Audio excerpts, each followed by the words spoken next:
और इस लेटर को आप देखें, इसकी आप लैंग्वेज देखें, इसकी आप इंटेंशन देखें, तो आपको पता चल जाएगा, वो सब कुछ नजर आ जाएगा जो आज इलेक्शन कमीशन इस मुल्क में कर रहा है। जनाब चेयरमैन, इसके पहले पैरा में इलेक्शन कमीशन वही कह रहा है जो तौहीन अदालत के जुमरे में आता है। इलेक्शन कमीशन अदालत को बता रहा है कि हाँ 90 दिन के अंदर इलेक्शन होना चाहिए, मगर उसके बाद सारी आगे अगर मगर है, उसके बाद सब अगर मगर है। यानी कि आइन तो कहता है कि असेंबली रेजोल्यूशन के बाद 90 दिन के अंदर इलेक्शन होना चाहिए, उसके बाद इलेक्शन कमीशन कहता है अगर मगर। जनाब चेयरमैन, दूसरी बात, दूसरे पैरे में वो उस अगर मगर पे रोशनी डालता है। वो कहता है कि उसके लिए जरूरी है कि एक कंड्यूसिव एनवायरनमेंट हो। इसमें है सारा मुद्दा।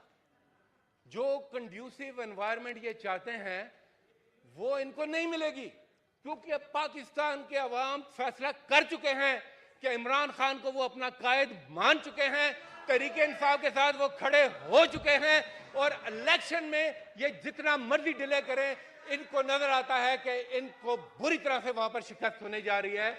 ये जो कंड्यूसिव एनवायरनमेंट मांग रहे हैं कि जिसमें तरीके इंसाफ इलेक्शन ना जीते, वो मुमकिन नजर नहीं आ रहा, लिहाजा इनको इलेक्शन भी मुमकिन नजर नहीं आ रहा। हर रोज पहले ये तारीख आगे लेकर जाते थे, फिर ये महीने आगे लेकर के, और अब ये साल आगे ले जाने की बात कर रहे हैं।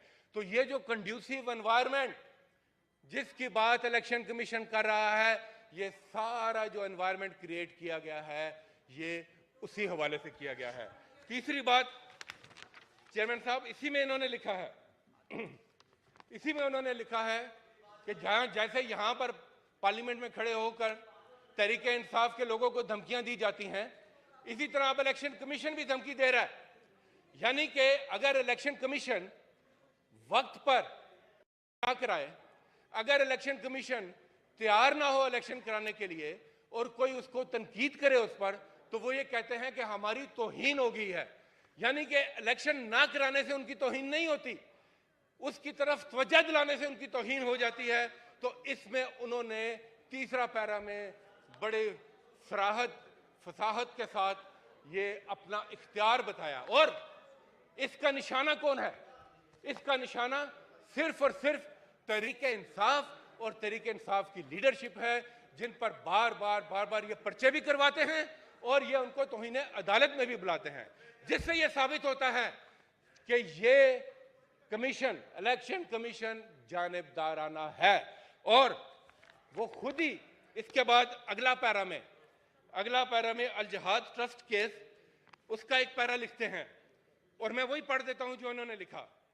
इन्होंने लिखा कि the people who are responsible to arrange organise such elections are bound under the constitution and the law to be impartial, neutral and honest.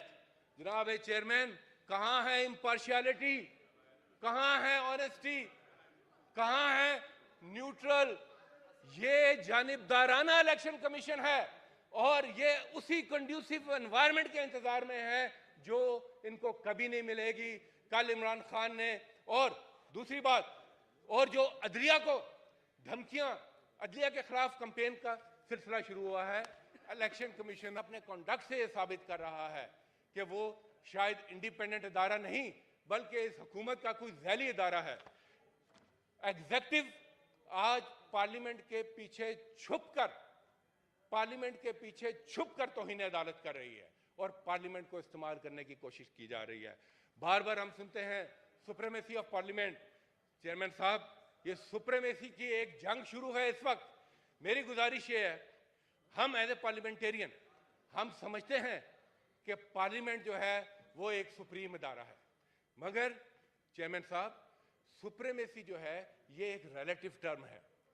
Absolute term में सुप्रीमेसी सिर्फ अल्लाह की जात की है, बाकी जितनी भी सुप्रीमेसीज हैं वो रिलेटिव टर्म में हैं, उनकी अपनी हदूद और क़यूद हैं, उनका एक अपना फ्रेमवर्क है जिसके अंदर वो सुप्रीम होती हैं, और जो आइन ने ट्राइकोटमी ऑफ पावर दी उसमें हर अदारा अपनी हदूद और क़यूद के अंदर सुप्रीम है।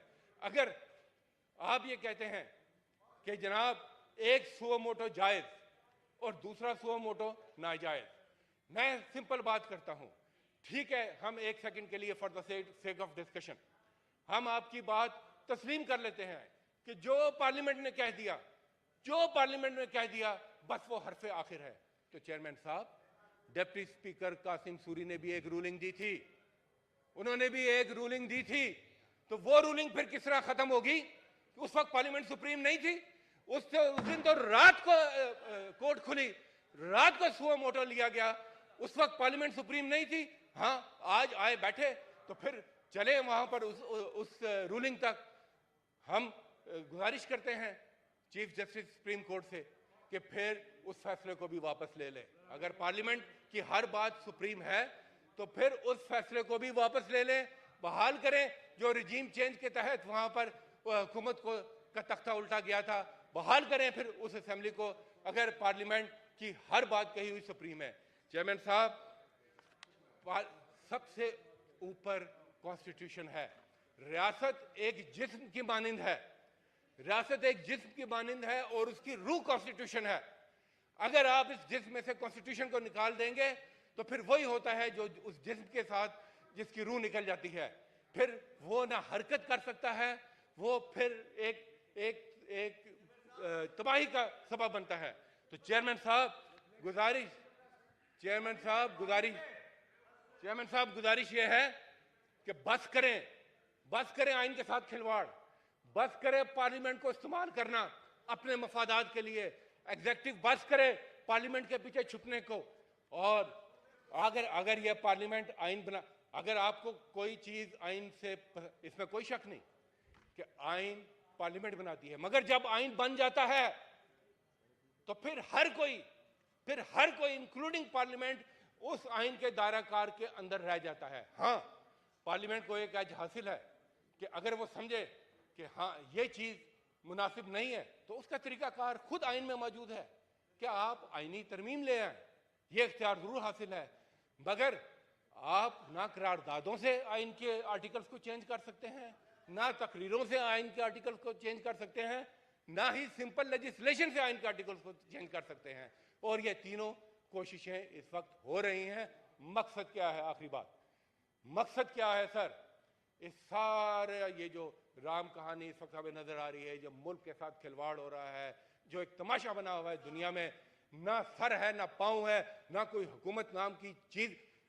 ठीक कहा कि जनाब पंजाब जैसे सूबे में, पंजाब जैसे सूबे में कौन सी हुकूमत है? उधर कौन सी हुकूमत है? वहां पर इस वक्त केपी में कौन सी हुकूमत है? ये अगर आप आइन से बाहर निकलेंगे तो फिर यही होगा। बजट की बात कर रहे हैं, कौन बजट देगा पंजाब के अंदर? कौन बजट देगा केपी के अंदर? चेयरमैन साहब, ये सिर्फ इलेक्शन से फरार। और देखिए, मैंने पहले भी कहा था, पहला जुल्म इन्होंने ये किया था, पहला हदफ अपना अचीव किया था रजीम चेंज ऑपरेशन का, अपनी फीस वसूल की थी, 1100 अरब रुपए के केसेस माफ कराए थे नैब के। और आज जो तरमीम यहां पर लाई गई रिव्यू की बैक डेट से, उसका मकसद सिर्फ ये सामने है कि ये अपने नाअहली की केसेस माफ कराना चाहते हैं। चेयरमैन साहब, मुल्क इस वक्त दहशतगर्दी की लपेट में है, मुल्क इस वक्त दहशतगर्दी की लपेट में है। कल के वाकयात आप देख लें, अगर एक तरफ तो मुल्क दहशतगर्दी की लपेट में है, दूसरी तरफ वहां पर एक सन ऑफ सॉइल मुराद सईद अगर उसकी आवाज उठाता है तो उस पर दहशतगर्दी के पर्चे कर दिए जाते हैं, उसकी जिंदगी को खतरात लाहक हो जाते हैं, उसको थ्रेट किया जाता है कि तुम्हें हम खत्म कर देंगे। ये हम किस मुल्क में रह रहे हैं? और एक साबिक वजीर आजम जिस पर कातलाना हमला हुआ, उनको गोलियां लगी, वो अदलिया के एहतराम में अपनी तमाम तर तकलीफ के बावजूद कल आपने देखा हाई कोर्ट में पेश हुए। मगर हम दूसरे साबिक वजीर आजम को देखते हैं कि जिनको सजा हुई, मगर उसके बावजूद वो आज मुल्क से बाहर बैठे हैं। ये दो रवैये हैं चेयरमैन साहब। अदलिया का एहतराम अदलिया का एहतराम अगर होगा तो दोनों तरफ होगा। हम तो अदलिया का एहतराम कर रहे हैं, आप भी अदलिया का एहतराम करें। अदलिया ने जो फैसले दिए हैं इलेक्शन के हवाले से वो बाइंडिंग है कॉन्स्टिट्यूशन के अंडर, वो आपको हर सूरत पर मानना पड़ेंगे, वो हर सूरत पर आपको मानने पड़ेंगे। आप उससे फरार हासिल नहीं कर सकते। चेयरमैन साहब, थैंक यू सर। आइन के तहत चलें, अपनी जात के लिए कानून साजी पार्लियामेंट का इस्तेमाल बंद करें और देते हैं सर, पाकिस्तान देते के अवाम की आवाज सुने। Honourable federal minister for law. देते ना क्या होता है सर, तशरीफ